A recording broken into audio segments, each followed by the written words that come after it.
Assalamualaikum warahmatullahi wabarakatuh. Alhamdulillahirrabbilalamin.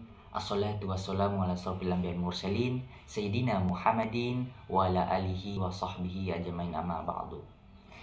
Dengan hati yang suci, marilah kita panjatkan puji. Dari tempat yang makmur, marilah kita panjatkan syukur kepada pencipta alam semesta, pencipta insan di dunia, pembolak balik hati manusia, yakni Allah Subhanahu wa Ta'ala. Salawat serta salam kita curahkan kepada Nabi besar kita, pahlawan revolusi Islam, yakni Nabiullah Muhammad Sallallahu Alaihi Wasallam. Perkenalkan, nama saya Putra Jaya Purnama dengan NIM 2023 0201 03062. Di dalam video ini saya akan membahas tentang kedudukan harta, yakni dalam mata kuliah fikih muamalah. Langsung saja dalam pembahasannya. Harta atau dalam bahasa Arab disebut al-mal, berarti condong, cenderung atau miring. Sedangkan secara istilah diartikan sebagai segala sesuatu yang sangat diinginkan oleh manusia untuk disimpan atau dimiliki. Nah, menurut Kamus Al-Muhit tulisan Al-Fairuz Abadi, harta adalah segala sesuatu yang engkau punyai. Sedangkan menurut fikih muamalah, harta adalah segala sesuatu yang dimiliki nilai ekonomis dan dapat dimiliki, dikuasai, diusahakan, dan dialihkan. Harta dapat berupa benda terwujud maupun tidak terwujud, baik benda bergerak maupun tidak bergerak, dan hak yang memiliki nilai ekonomis. Manusia sebagai khalifah di muka bumi ini diberikan titipan atau amanah oleh Allah Subhanahu wa Ta'ala. Salah satunya adalah dalam bentuk harta sebagai saran, bukan sebagai tujuan hidupnya. Nah, kemudian dalam fikih muamalah juga, harta ini dibagi menjadi beberapa kategori untuk memudahkan pengaturan dan transaksi. Yang pertama, harta benda atau yang dimaksud ma'liyah. Kemudian harta benda ini benda yang dapat dilihat, diraba, dan dirasakan secara fisik seperti tanah, bangunan, kendaraan, dan perhiasan.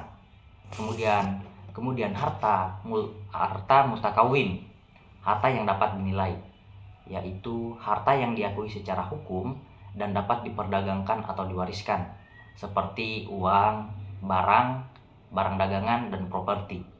Nah, kemudian yang ketiga, harta al-malik atau yang dimaksud harta yang dimiliki. Harta yang sepenuhnya dimiliki oleh individu atau harta yang atau kelompok seperti rumah, mobil, dan tabungan. Nah, kemudian yang keempat itu harta warisan, yaitu harta yang diterima oleh ahli waris setelah kematian seseorang, yang pembagiannya diatur dalam hukum waris Islam atau yang dimaksud dengan faraid. Nah, kemudian harta zakat, yaitu harta yang wajib dikeluarkan sebagian untuk zakat, yang meliputi sebagai jenis harta seperti uang, hasil pertanian, dan ternak. Nah, kemudian yang terakhir yaitu harta wakaf, yaitu harta yang disedekahkan untuk kepentingan umum atau sosial yang tidak boleh dijual atau diwariskan, seperti tanah wakaf untuk masjid atau sekolah. Nah, kemudian dalam perspektif fikih muamalah, kepemilikan harta diatur oleh berbagai prinsip yang memastikan bahwa pengelolaan dan transaksi harta dilakukan sesuai dengan hukum Islam.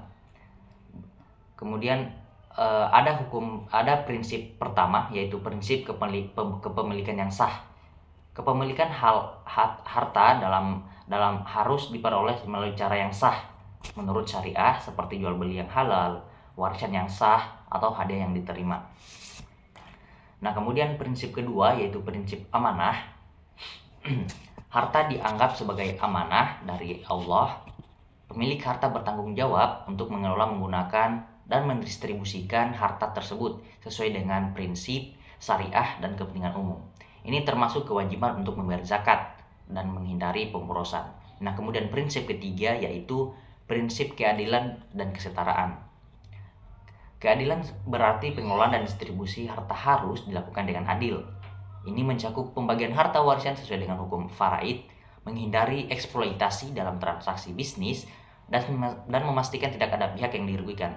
Adapun kesetaraan ialah setelah individu berhak atas hak miliknya dan harus diperlakukan dengan adil.